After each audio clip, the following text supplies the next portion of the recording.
We will start the panel discussion where everybody will introduce him and herself. Ladies first, Carol from New York City became a friend. 4 years ago we met at the German embassy. There was quite a remarkable event and we kept contact, and then Steve said, well, Yogi, I have worked with her, never met her in person, so today in Northfield that could happen. So we start with a little introduction. Carol, we know that your parents are from Dortmund. You grew up with your parents in downtown New York in Manhattan with all your grandparents in the same apartment. Give us a little background about why you are traveling constantly to Berlin, the Baeck Institute in Berlin. We are very curious about your story. Thank you. And first of all, I am truly honored to have been invited to this remarkable conference. To me, Northfield is in the middle of nowhere. And I have since learned that that's not exactly true. And it's actually wonderful to be here and great opportunity to really have, occasion to meet people I would not ordinarily meet, and I'm thrilled to meet. Steve is only one of them, the Consul General, of course, but this is really a wonderful opportunity for me. And I will take full advantage to tell you a little bit about what, I have been doing all the years with Baeck Institute. I retired officially a year and a half ago, so that's not my job anymore, but I was the director for more than 20 years. And as Yogi said, growing up in a totally assimilated New York German Jewish family and household, until I was 6, I'm sure I spoke more German than English. I don't think my childhood would have been different if I had been born in Dortmund, because I just did everything German children do, because that's what my parents knew and that's how they raised me. On the other hand, the outside world was very American, and I wanted, of course, to be part of that. But at home, what was very clear to me was that the 12 years of Nazi rule, as the Consul General alluded to, were 12 years, and that the Germany that my parents could really relate to was a Germany of high culture, literature, music, art, geography. It was a Germany that one could be proud of. And unlike many of my friends whose parents never spoke German to them, my parents said, "Aber warum nicht?" I mean, that's part of who we are and what we are. And when I was about 9, they thought I was old enough to go to their Heimat, and that was my first trip to Germany, to Dortmund and Düsseldorf and that part of the world. They made it very clear to me that the culture had really was quite separate from the 12 worst years of modern history. Now, what I was also very aware of was that Jews in Germany had more opportunities than Jews anywhere else in Europe at the time, and probably more opportunities than Jews in America at the time. My father was very young appointed to the court, to the Gericht in Dortmund. He got his Dr. Jura at Heidelberg. My uncle became a medical doctor at Heidelberg. This was all possible. My grandparents from my mother had a big textile fabrik in Dortmund. He was the Vorsitzender, the chairman of the Jewish community in Dortmund. So this was a good, solid, middle-class background. No opportunities really were barred. That obviously all changed. And after my father was appointed to the court in 1932, all Jews were disbarred in 1934. My uncle could first only treat Jewish children and then no longer any children. My grandfather's business was Aryanized, of course. So my parents left Germany and spent a year in Holland waiting for their visa, and then they came. My father's mother, who was still alive, followed shortly thereafter. My mother's parents were on a boat to U.S. when in 1940 the U.S. entered the war. No more ships from Germany could come. So they were diverted to Cuba and were 3 years in Havana. And I had heard about Havana most of my young life. And 2 weeks ago, I actually went there for the first time. You don't want to go, it's okay. Not yet, and you have to wait another 50 years. One thing I want to say, when Steve mentioned the Jews of Shanghai, I mentioned to Mr. Imar this morning that there were 98 countries of exile that accepted Jews. Jews remained behind in 97 of those 98 countries. The one place where no Jew wanted to stay was in Shanghai. It was a terrible experience for them. Yes, it saved their lives, that's true. But there was typhoid, there was dysentery, they had terrible living conditions, they had terrible working conditions. It was really hell for German Jews to be in Shanghai, and not one remained behind. So now, we also did an exhibit on the Jews of Shanghai, and there's a whole group of the Shanghaiers, and now the Shanghai community, we also had the Consul General in New York come and speak with us. The fact is they have now turned the ghetto section into a museum. So now it's sort of, you know, a tourist highlight, but it was hell. Anyway, when I then had a real job, a serious job, I had a master's in international relations, and I worked at a place called Council on Foreign Relations, and I was mainly concerned with transatlantic relations. And then also, I should add that my parents were among the founders of a synagogue in New York called Habonim. Habonim in Hebrew means the builders. In 1939, 1 year after Kristallnacht, the last rabbi of Essen, of the Jewish Gemeinde in Essen, started Congregation Habonim in New York. By that time, there was quite a large population of liberale Deutsche Juden in New York, and the familiar service they left behind, Rabbi Hahn tried to reconstitute. And I grew up in that synagogue at the beginning, before I was born. The sermons were still in German, but then they went over. And this was really, you know, German Jews from Manhattan, Queens, the Bronx, Brooklyn, they all came to Congregation Habonim. It was like the calling card. And in 1955, Baeck Institute was founded by some very far-sighted intellectuals, really, and Hannah Arendt was on the first board, too. They thought that one day, the history of German Jews needed to be told, because, as the Consul General so correctly said, it was not a 12-year history, it was a 500-year history. And there were Jews in Germany before there was a Germany. And the accomplishments and the expertise and the lifestyle of the peasants and the judges really should not be lost to history. And unless there was a serious effort to gather the documentation that still existed, it would be gone. I mean, so much was destroyed, so much was, you know, dislocated, so much was just already lost, that by 1955, the founders thought they needed to waste no time in collecting whatever documentation was still available. And thus was the beginnings of the Baeck Institute. And it very quickly became the repository for the history of German-speaking Jewry. And I was very proud to be the director for more than 20 years.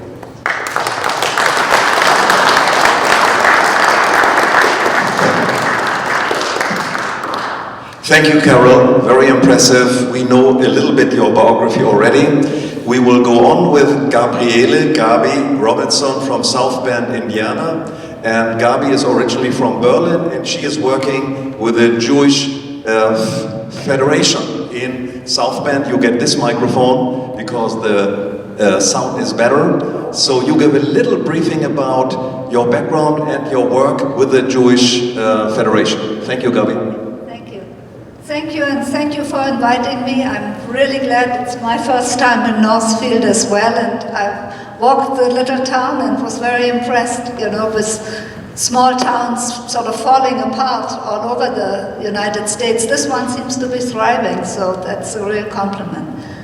I'm associated here with the Jewish Federation of St. Joseph Valley, which really is a tremendous tribute to the Jewish Federation, because how I became associated was that I had written a book in 2012 called The Reluctant Nazi, Searching for My Grandfather. And the Jewish Federation invited me to be the keynote speaker at their annual meeting. And after that, I did much more work for them and became more associated with them. But I was so overwhelmed and really in trepidation at first to speak before such an audience. But the reception was so warm and we had such a good conversation about the history, and I especially had to come to terms with my being German, which I had never done in all the 70 years or 60-some years that I had lived. And so I started to interview, sort of in line with what you said, to make the history personal. I started to interview Holocaust survivors in our area, and am writing a monthly story called Telling Our Stories in the newsletter of the Jewish Federation of St. Joseph Valley. And just probably the most tremendous honor I've received in my life was last fall, when I was invited to light the seventh candle at the Holocaust Remembrance Ceremony in the temple. I've since spoken in other temples and synagogues and always got just an amazing reception. I was born in Berlin and at the end of the war, and growing up in post-war Germany, the Nazi history really was not part of my world. We didn't talk about it around the dinner table at home. We didn't learn it in school. When I went to the gymnasium, we went through world history twice, and each time we stopped with the end of World War I. So my interest was the theater and modern drama, and I didn't really question this. I didn't think about it. It just wasn't part of my world.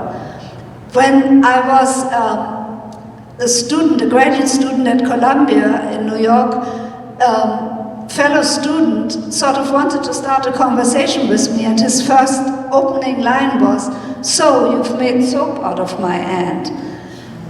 And I was shocked. I was in tears and I ran away and I didn't talk to him anymore. But even then, I didn't really make a connection between my life and what happened under the Nazis. That changed when, after my mother's death, I found two little diaries my grandfather kept in Berlin in 1945. He was an eye doctor right near the Reichstag and the Brandenburg Gate. And he recorded day by day, the terrible conditions, how they worked in sort of cellars and bunkers without light, without medication. The dead were simply stacked outside. So I read with horror about all that. But as I read further, I found another horror, and that was that my grandfather, and he was the one who brought me up because my father died in the war and my mother couldn't look after me, that he had been a member of the Nazi Party. I hadn't known this, it had never been mentioned in my family. And now suddenly, after all these years, over 60 years after the end of World War II, I had to finally come to some kind of accounting, taking some kind of responsibility for this German past. And the result is that book, The Reluctant Nazi, which talks about the experiences of my grandfather based on the diary, but also in large part is a sort of memoir talking about me and my generation trying to come to terms with that past. And it's always been difficult. I've never liked to admit that I'm German. When people asked me, and I lived a long time in London, and that time spoke more British English, I was always glad to pass for Scandinavian or something else. But now I finally had to do this accounting. Thank you very much, Gabi.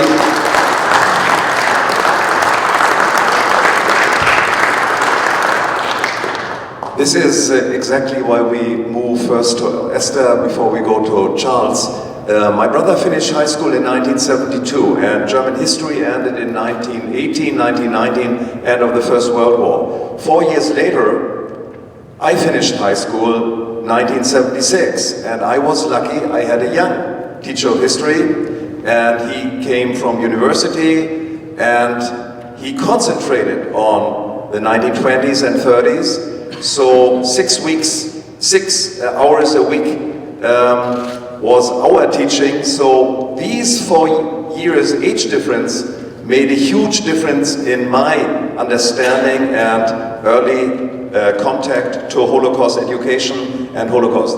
Therefore, we go to Esther. Esther is from Bielefeld, Germany. She's now living in Minneapolis and has a very special situation, and we will hear how she, as a younger lady, has experienced in the last 20 years Holocaust education, and her father, as a Lutheran pastor, concentrated lately quite a bit in that field.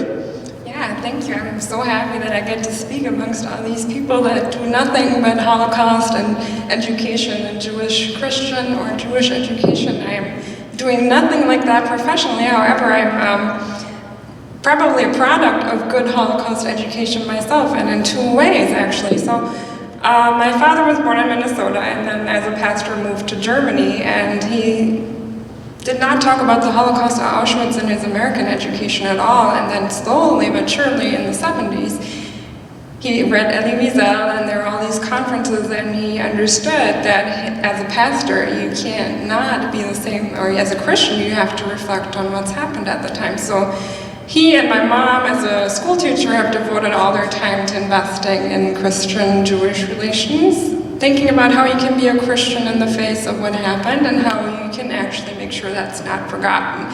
So I was part of a very critical household that constantly questioned the role of us as Christians and as Germans, and I always had that uniquely American-German perspective on that. So then on the other hand, I went to school. I went to a very conservative and liberal at the same time Catholic school, and we talked about the Holocaust extensively, both from factual matters, but also from experiences and feelings. But most of all, we were just bombarded with the wagging finger. As I would always say, it's like you're responsible. You should feel responsible. We went to concentration camps as a mandatory thing. When we wanted to just go anywhere on any field trips, we had to go to a concentration camp, and we have an hour to spend in Buchenwald and an hour to spend in Bergen-Belsen, but really nobody really talked to us about what that actually meant. And so I was very happy to be in a household and in a circle of friends that actually made it possible for me as a teenager to digest everything that I was constantly seeing as I was touring through Germany in my school trip, field trip education. So I didn't become a theologian, and I became a political scientist, and now that Yogi has invited me to this conference, I'm realizing how much my education and my awareness of Holocaust and what it means for us as Germans and Americans, or as people, to think about it, has actually influenced what I do as a political scientist as well. And if you look at the current political situation, both in Europe and the US, you see that our democratic institutions are under attack, our political discourse is highly ideologized, it is very slanted towards non-facts or non-factual discussions, it's highly ridden with nationalism, so all of that kind of feeds back into what I do today, is looking at democracy and what we can do to actually be good human beings after the disruption of civilization that happened in a highly modern, sophisticated culture, as you said before. I mean, it's nothing that happened in medieval times, it happened today with us modern people thinking we're critical human beings. And so I think my general lesson from how I grew up and how I continue to do my work is that we have to learn to be courageous, and we have to learn to speak up, and we have to educate people to be that kind of person so the past doesn't become the future. I guess I will leave it at that.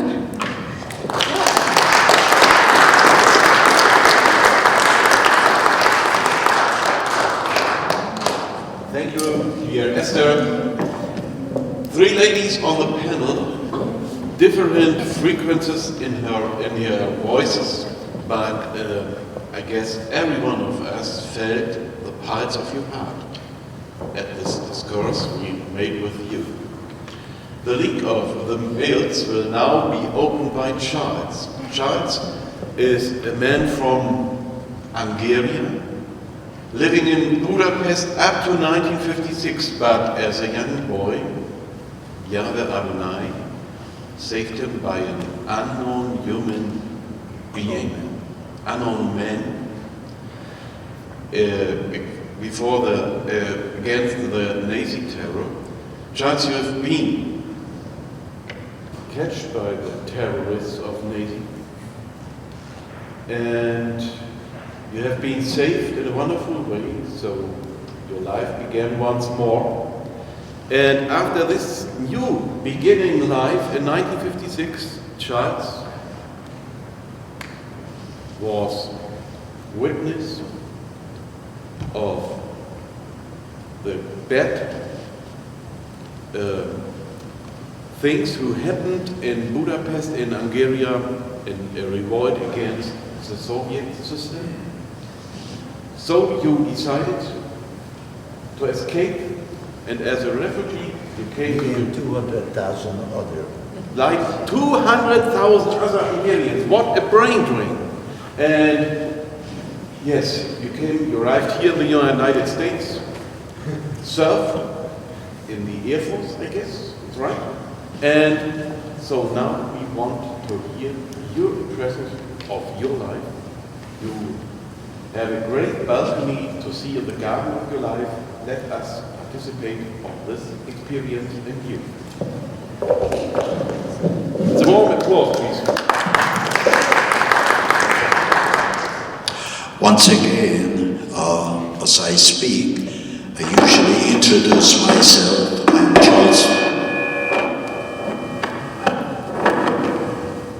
I am Charles Fodor, and I am a Holocaust survivor. But before I get into that, I have a Northfield connection. As I was working for the American National Red Cross, being their representative, one of the units I was working with was the Northfield unit of the Red Cross for many years, and also with Fairbolt separately. Eventually the two units got merged together, but at any rate, that's my connection to Northfield. So I came over here once a month for board meetings.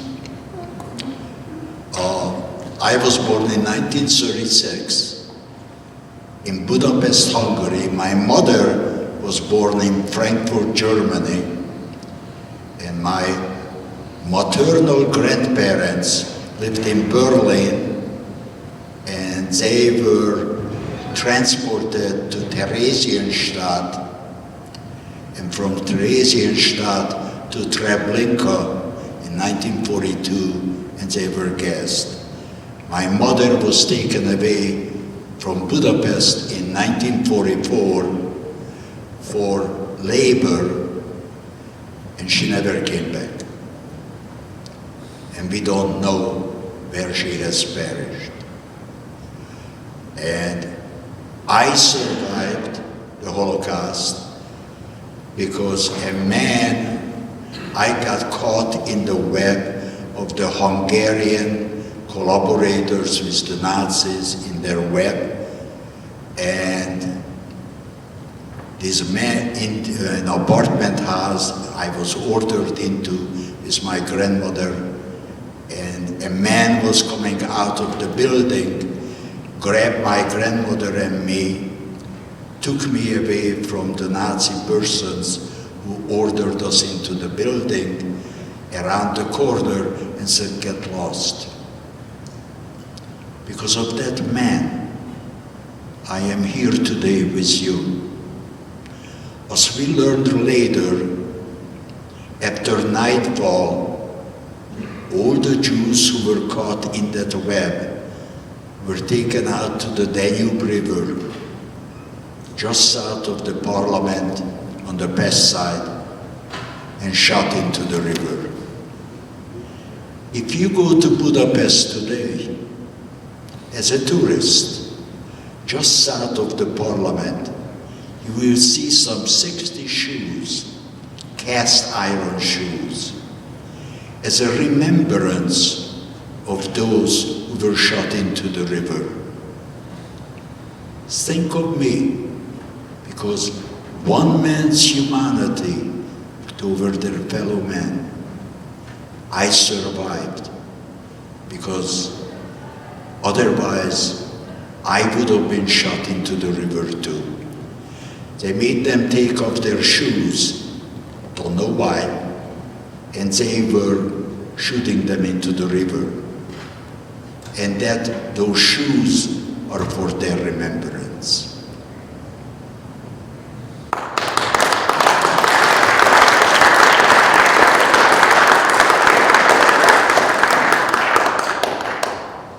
Oh boy, that's quite something.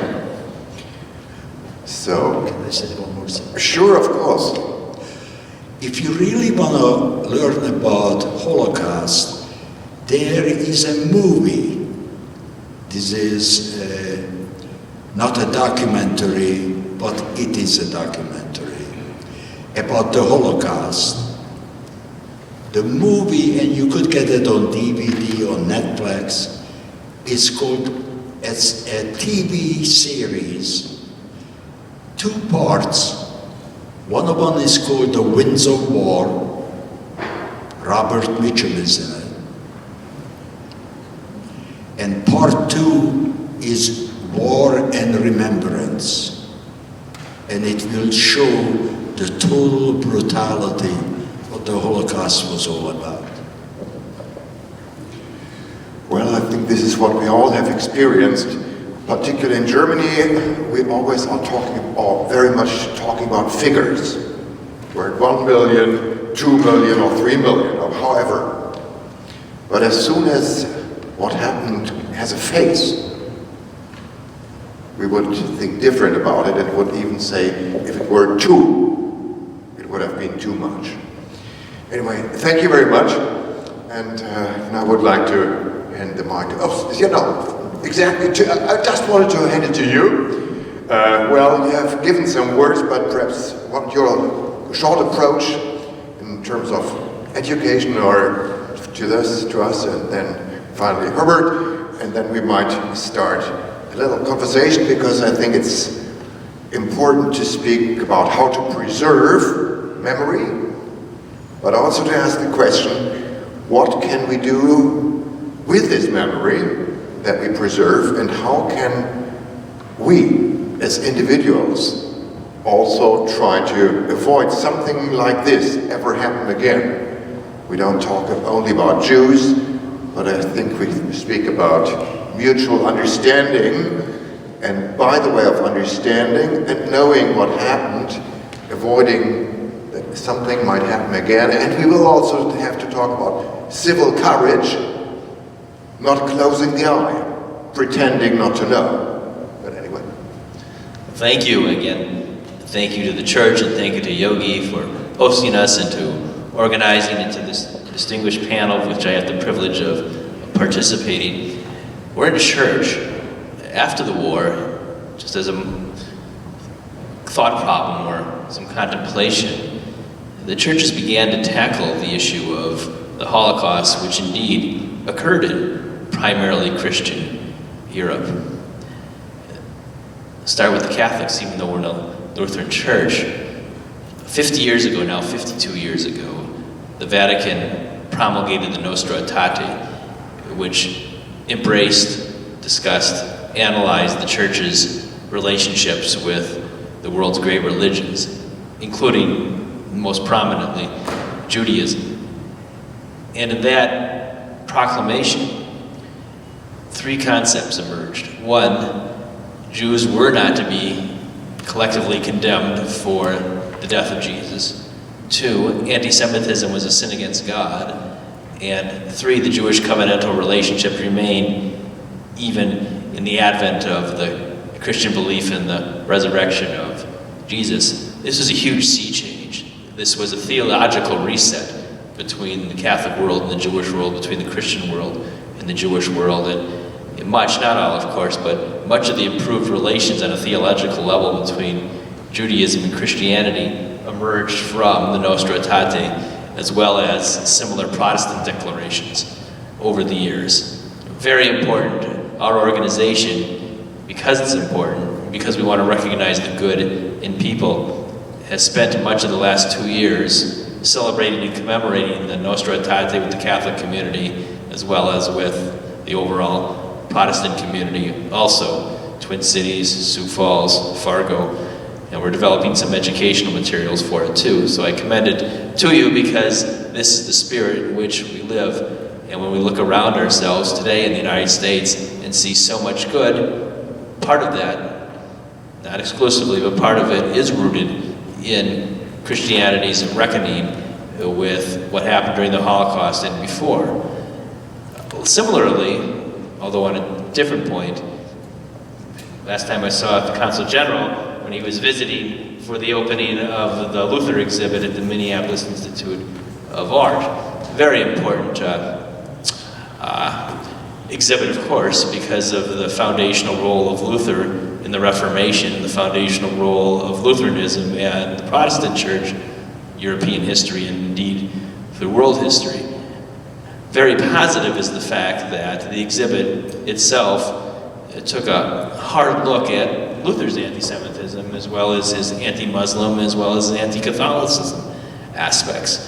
And that's very healthy because it sparked a community-wide conversation about Luther, and here we are in this Lutheran congregation. So this should also be remarked upon, sort of the healthy discourse and relationships that we enjoy in this country and in this state. Indeed, the Minneapolis Institute of Art very knowingly, intelligently, intentionally convened a panel of people from different communities to discuss these issues, to inform the exhibit, as well as help to train the docents who provided the commentary for the exhibit, and as well as the recording that accompanied these exhibits dealing with these aspects of Luther's life.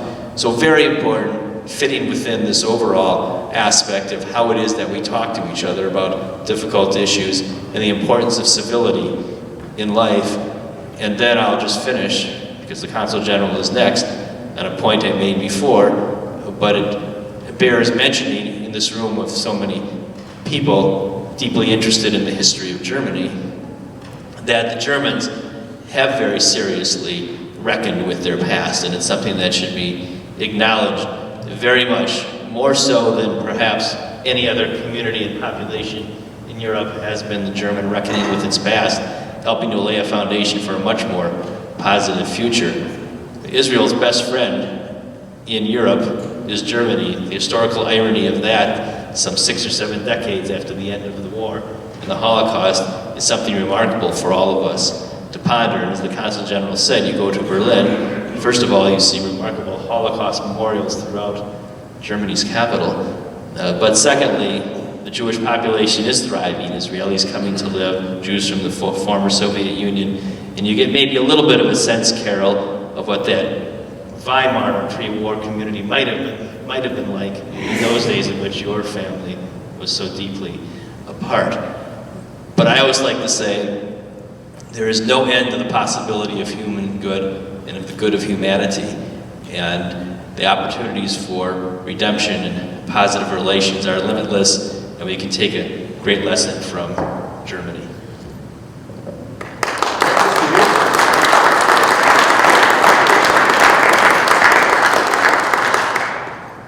So now, the last one.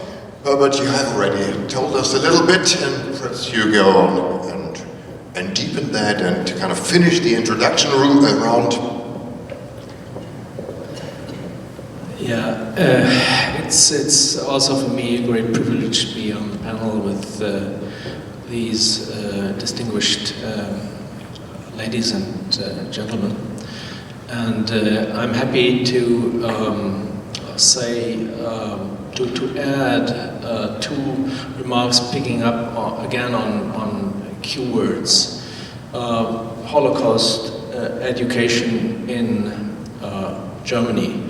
And I don't want to talk about today because it's in all the curricula, but I would like to pick up what was mentioned before, that, and I think it was Yogi, when he said that there was a difference between what was taught at the end of the 60s and what was taught at the beginning of the 70s. I was born in 1953, so when I graduated from gymnasium, I had in my history class pretty decent information based on a solid curriculum on World War II history, including the Holocaust. And the same goes for my wife, Corinna, who was a little younger, and the generations that follow until today. There is a new challenge with the change of the social fabric in Germany. We are no longer a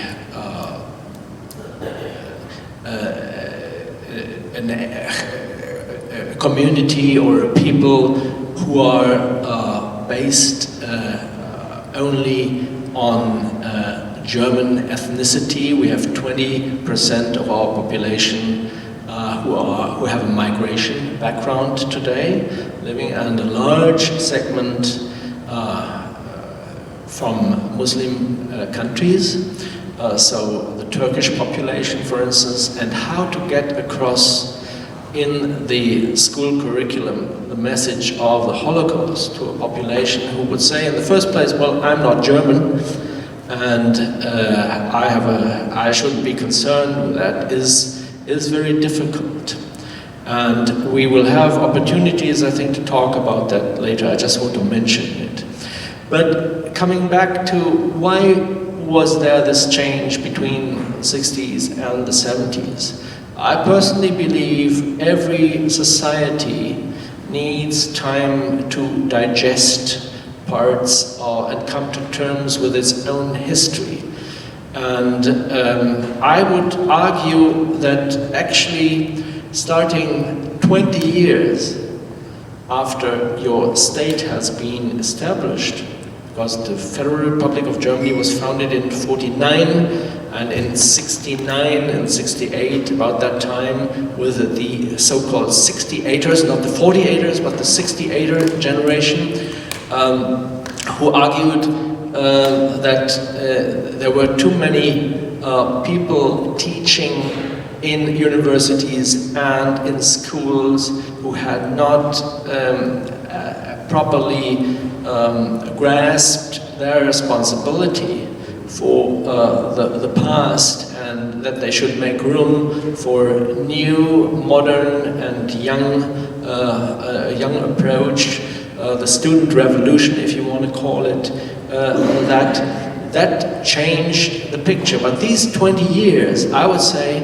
and it's 20, and you could say one generation or 25 years after World War II, I think that is probably a time that you need to give every country or every people after such a traumatic experience. I mean, it was deadly for the Jews, but in the end, it was traumatic for the Germans to come to terms with their part of their history. So the remarkable thing for me is not that it took so long, and that Eichmann was only, and other Nazis were only captured in the 60s and later. The remarkable thing for me is that after this one generation of a gap, actually there was a serious effort that continues until today. And I think that is something that makes me proud of my country. That with a delay, yes, but then with huge dedication and motivation and engagement, we have come to being recognized as you, Steve, said, as one of the countries or the people that have really made a serious effort talking about their own history and their responsibility, and yes, the guilt not of the living generation, but the guilt of parts of their fathers and grandparents. Thank you.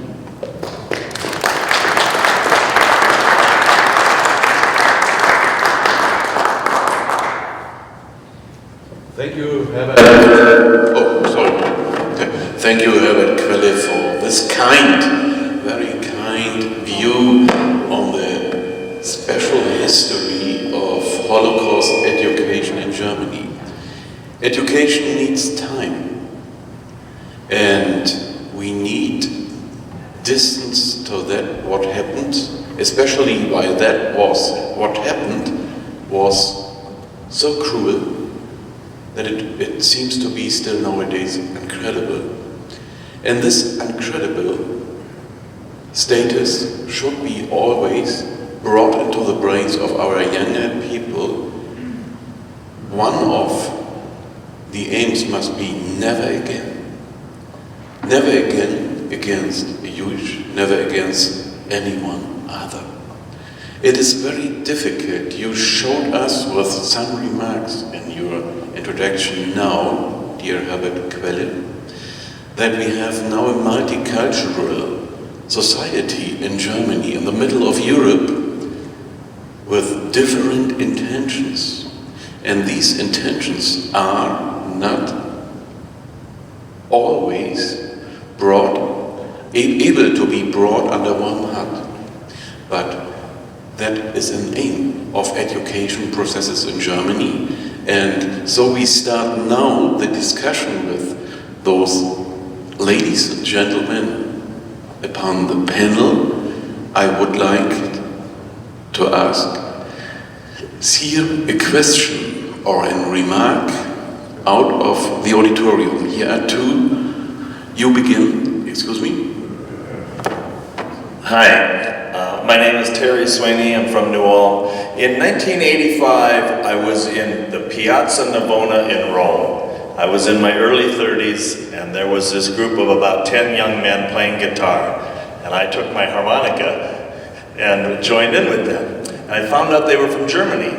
And I said, you guys are pretty quiet for the Germans I know. I come from a pretty Germanic town.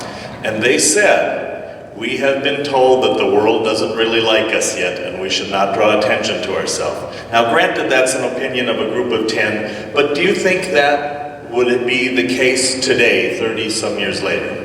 Esther, you might be most apt at this.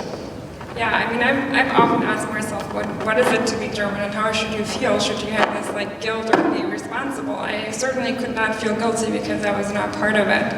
But I feel responsible, and I've never encountered, I didn't ever feel I needed to be quiet because I had this multinational upbringing, right? I had my urge was to speak up and educate and talk about things that people were interested in me. And if somebody from abroad asked me, so what did you think about Hitler? It's well, what can you say? I mean, you can say, well, it was the most horrible thing in my nation's history, but what did we learn from it? How did it happen? How did it come about? So it's almost like if I always welcome being asked questions like that, because you have to respond to what other people think of you, right? And I've often been asked, so how do you live in Germany? You have TVs, and is Hitler still there? And I mean, those questions are legitimate because you have to understand that that's what people's conceptions are. I don't know if that answers your question directly, but I am German and American, so I never felt like I had boundaries and cultural boundaries that I couldn't cross with conversations. Yeah. Anyone else want to speak to that? Yes, I brought 2 articles with me that were published in the last few weeks, one from the Wall Street Journal, one from the New York Times. The headline on one says, German right takes aim at wartime guilt, and the other one says, patriotism taboo fuels far right in Germany. Now this AfD, the Alternative for Deutschland, is the right-wing populist Petrofrauke party that many of you have read about.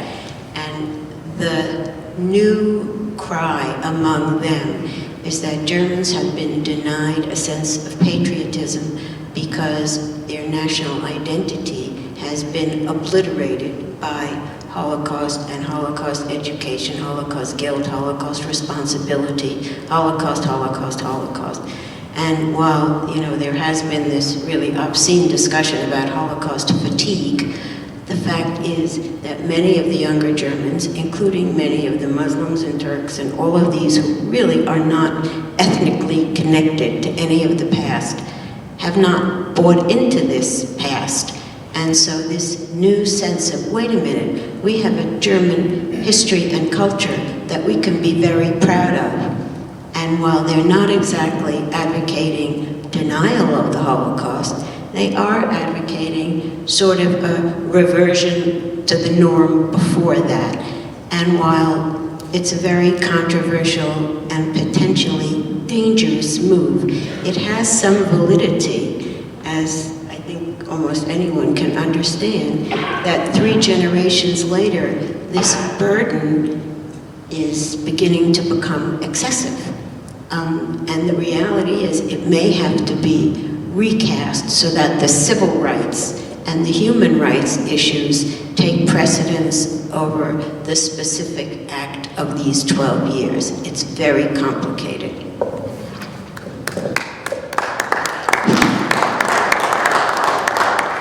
Thank you, Carol. I think I've read the New York Times article at least. And I think the headline does not quite capture what the conclusion is in the end, because the fortunate thing that one can observe concerning the Alternative für Deutschland, Alternative for Germany, it is no longer on the rise.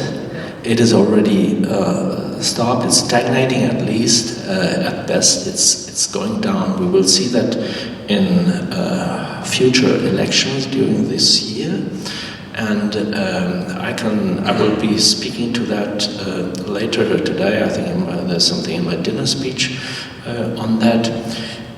But the point I wanted to make again about what you call the fatigue, the Holocaust fatigue, that's what I hinted at when I think the challenge is to preserve the uniqueness of the Holocaust as a historical phenomenon, not lose sight of that, but at the same time find intelligent ways of giving access to that phenomenon through maybe a broader context of anti-racism, anti-xenophobia, whatever. That is the thing that we need to do, and what I understand in historiography and in sociology,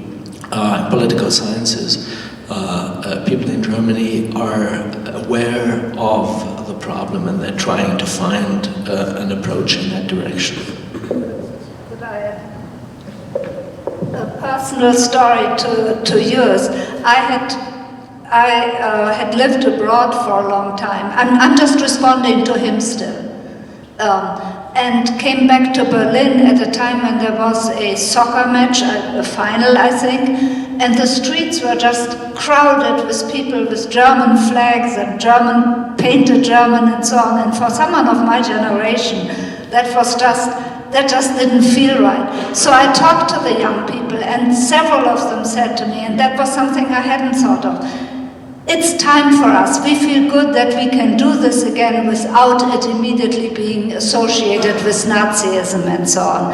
And that was a thought that hadn't occurred to me at all, but it's in line with what both of you were saying, that this is a feeling that is becoming predominant without denying or excusing anything that happened in the past. Now, I'm going to hit it from a different angle, if I may.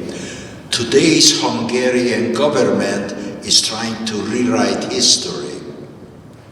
They are blaming the Germans for everything, but they were willing collaborators in 1941 to 1945, and they were killing Jews with a great joy. And so today they built a statue where Germany essentially is slaughtering Hungary, and the Hungarians didn't do anything wrong. History is trying to, will repeat itself if that continues. I am one of the youngest Holocaust survivors who remembers the Holocaust, and as you see, I have gray hair. I am getting to be 81 years old, but one of the factors that there are children of the Holocaust survivors who remember the stories of the parents, and they will carry on the teaching of the Holocaust. When I speak to high school groups or junior high school groups, and if in their groups there are children who came from either from Somalia or Rwanda or Bosnia or from the killing field, Cambodia, I ask them, do you ever get the stories of your grandparents? Because if you don't, once they're gone, it will get lost. Genocide is all over the world, and it keeps repeating itself.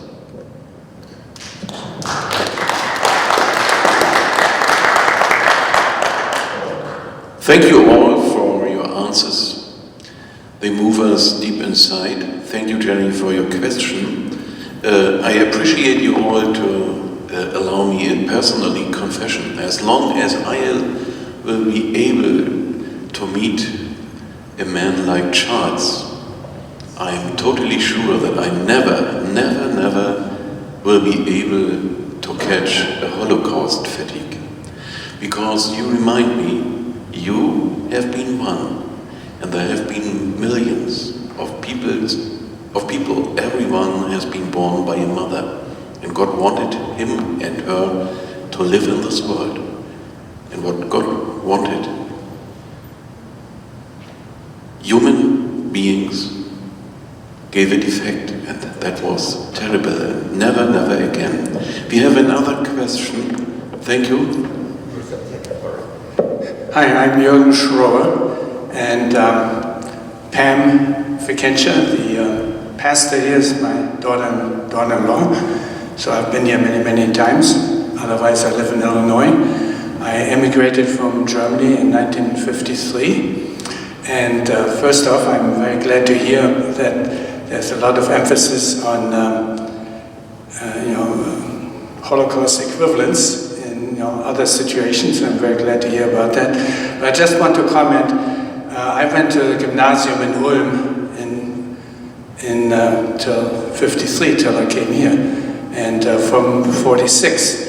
And as students, we were taken to some movie theaters and shown some movies of what happened in the concentration camps. So at least at that time there was some education, and then maybe it got, but I don't recall any discussion about it, just we were taken to the movie theater and that was it as far as I know. And of course in history classes, of course, again, it stopped with World War I or something like that. Anyway, just want to pass on that these movies were shown at that time. Thank you.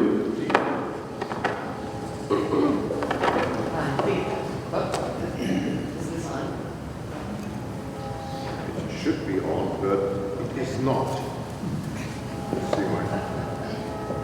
Is it on now? It sounds like. Thank you. Thank you so much, panelists, for being here today. I just want to say thank you for Yogi for introducing me to Germany. I'm of Prussian ancestry, And I asked Yogi, where is Prussia? He said, you're standing on it, so there it was. But when I visited Yogi and Gitta in Germany, he sent me to a lot of Rotary meetings there. And I was sad to see, at our Rotary meeting, we stand up, we sing the national, our national song and all that. And Yogi, yesterday you missed in your honor, we sang the national anthem to Germany as well as to the United States. We stood in solidarity in that regard. I also know that when I first heard the national anthem, we had crossed the border in Flensburg, into Denmark for a meeting, and everybody stood for the national anthem. And you said to me, this happens across the border, but not here on this side. And when I first heard it, I went, that is a Lutheran hymn that I've known all my life. It is a Lutheran hymn. Now, maybe the words are different because I don't understand them in Germany. But anyway, it's the most beautiful song ever. So we sang it yesterday for all of you. So just wanted to let you know.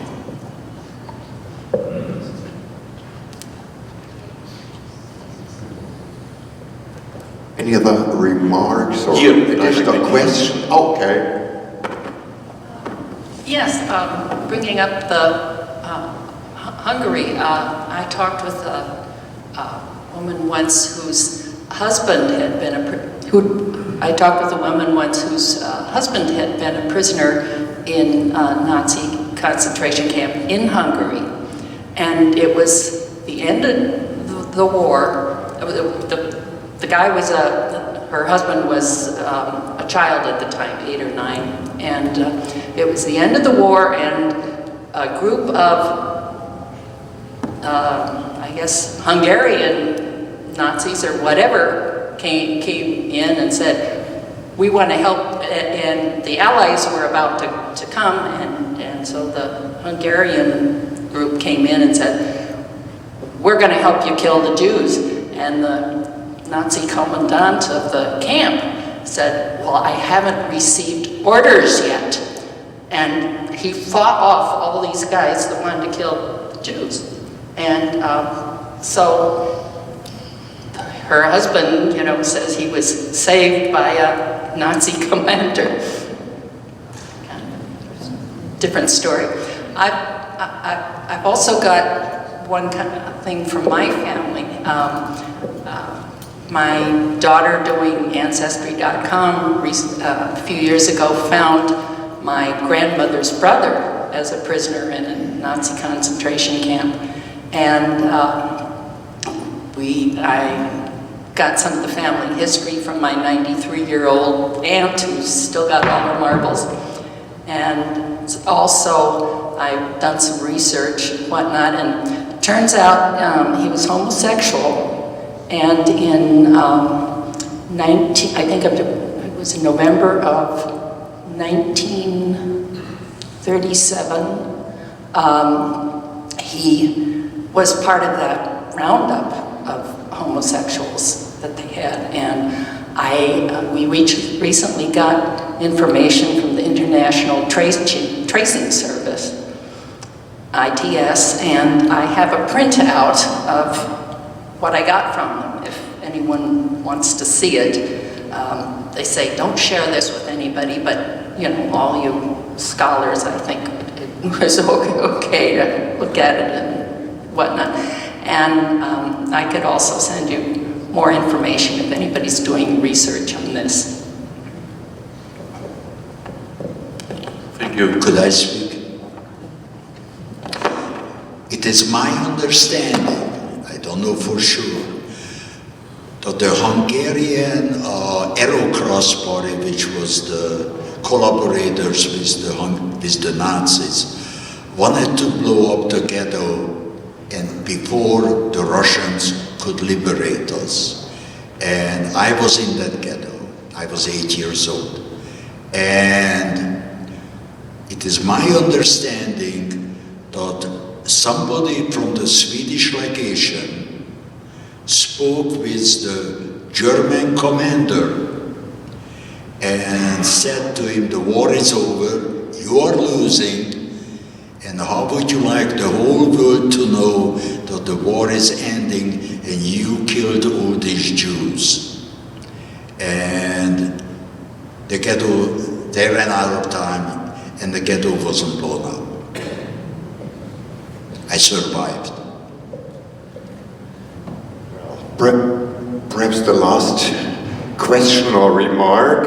Until then we'll have a little break to kind of digest, I think, and recover a little bit. And then we return for the lunch talk.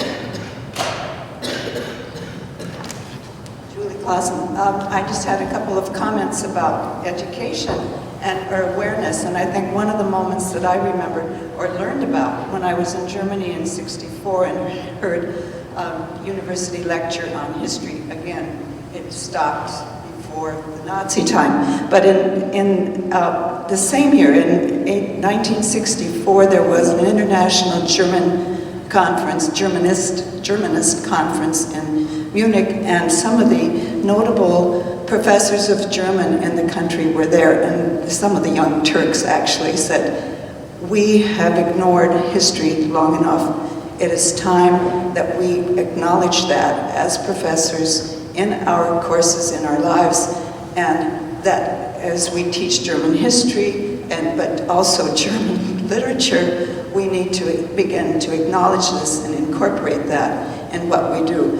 And then it wasn't too much later that the Holocaust series started in the United States, the movies that followed the history of a family through time from 1933 to the end of the war. And that series then was also shown in Germany. So there was a US impetus that then carried over to Germany. And I remember hearing how people watching that began asking, "Dad, what did you do? Grandpa, what did you do?" And I think that fed a lot into the student movement of the time, that people started wondering, not just a history class, but personal histories of what had happened in their own families. Could I quickly say something building both on what Steve has said and what the Consul General has said? I'm now working in African American history, and I'm reading increasingly by people like Ta-Nehisi Coates and others, using Germany as an example, how we have to confront our past. We cannot just ignore it. We need to take account, be accountable. And that the United States has not been able to do this with some of their troubled history, both with the Indians and with African Americans. And as a German, I feel proud that they use Germany as an example who has so successfully done it, and a real call for Americans to confront their own history in the same way.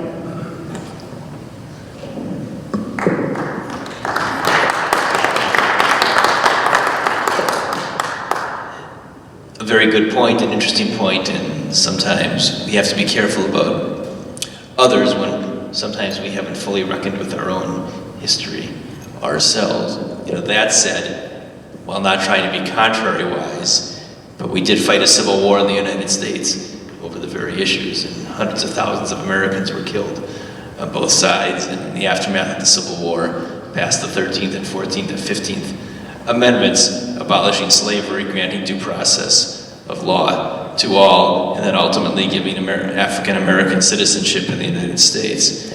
It was a bloody civil war in the United States, of which the state was a proud participant on behalf of the Union. But yes, we do have ways to go and things to do in the United States. But I take great comfort from people like Yogi and everyone present here today that we come and talk about these issues as Americans, because we have this wonderful constitutional amendment, the very first one, talking about freedom of assembly, freedom of speech. And that's exactly what we're doing here today in this great American tradition, is coming together as Germans, as Americans, as German Americans, and talking about difficult issues together. And that's the hallmark of civility of which we should be very proud. And Yogi, thank you for facilitating such a wonderful conference and discussing such important, difficult, and simultaneously wonderful conversations. So thank you for all that you do. Thanks for that. I think that was a good kind of finishing word before we have our coffee.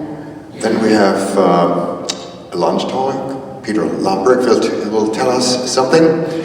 And by 12 o'clock, you are heartily invited to go there, get a plate, get some food on it, and have some lunch.